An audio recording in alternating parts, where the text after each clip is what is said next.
On the other hand, the history of the universe since the Big Bang involves all this weird stuff about dark matter and dark energy. Yeah, yeah. And the way that we know about that, or think we know at least some of that story, is by looking at how the universe has expanded since the Big Bang, the rate of expansion. I'm sure you know that we actually think the universe is now speeding up. It's not just yeah. That was crazy. For me, that was crazy. I was like, whoa. Yeah. But hey, absolutely. But hey, you know, that's what the data tell us. Yeah. So the whole thing of dark energy is to try to provide some kind of explanation of why that should be, why the universe should be speeding up. Yeah. We certainly have a long way to go to fill in all the details, but so far it really does look as if only about 5% of the matter and energy in the universe is in the form of atoms, like it does. The rest is either dark matter or dark energy.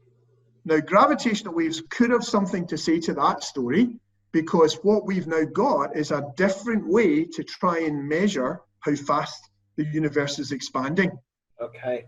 And what we want to do is to see whether our results, by measuring the gravitational waves coming from things like colliding neutron stars or colliding black holes, what that will tell us is how far away those objects are.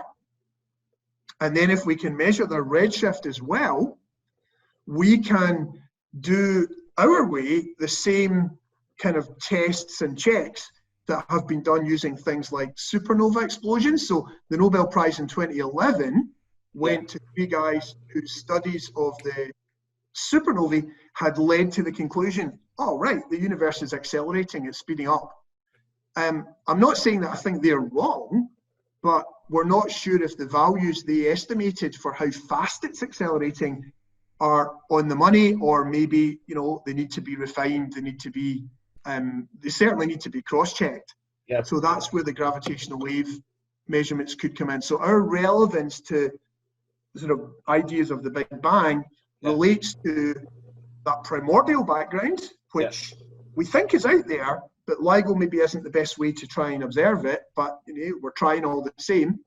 And then to provide an independent route to measure how fast the universe is expanding, to help tell us a bit more about what's driving that expansion, i.e.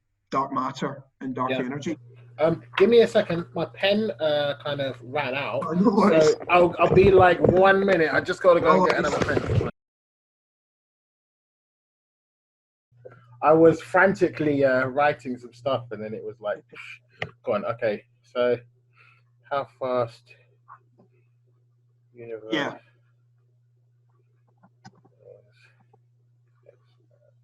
So there's a particular weirdness that has emerged in recent years to do with a number that we call the Hubble constant, which measures the current expansion rate of the universe, you know, just like nearby.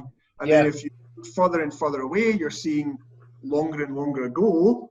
And so you can sort of compare how the universe was expanding then with how it's expanding now. And the weirdness is that even measuring the current expansion rate doesn't seem to be a straightforward thing, because there's a bunch of different ways we can do that using light.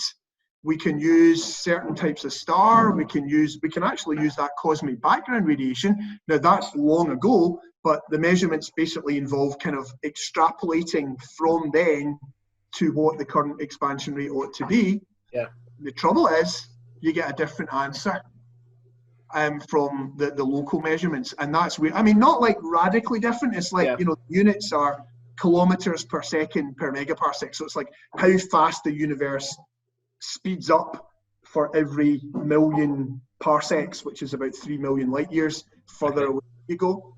So the numbers are, you know, 68 by one set of methods and about 73 by another. I see. And the analogy that I often use is, you know, if you're going on the motorway, it's sometimes pretty hard to tell if you're going at 68 miles an hour or 73 miles an hour.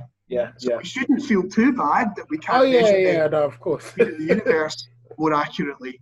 But the reality is that those different methods are giving those different values, and they are quoting uncertainties that are really small, like, you know, 68 plus or minus 1 and 73 plus or minus 1. So they can't both be right.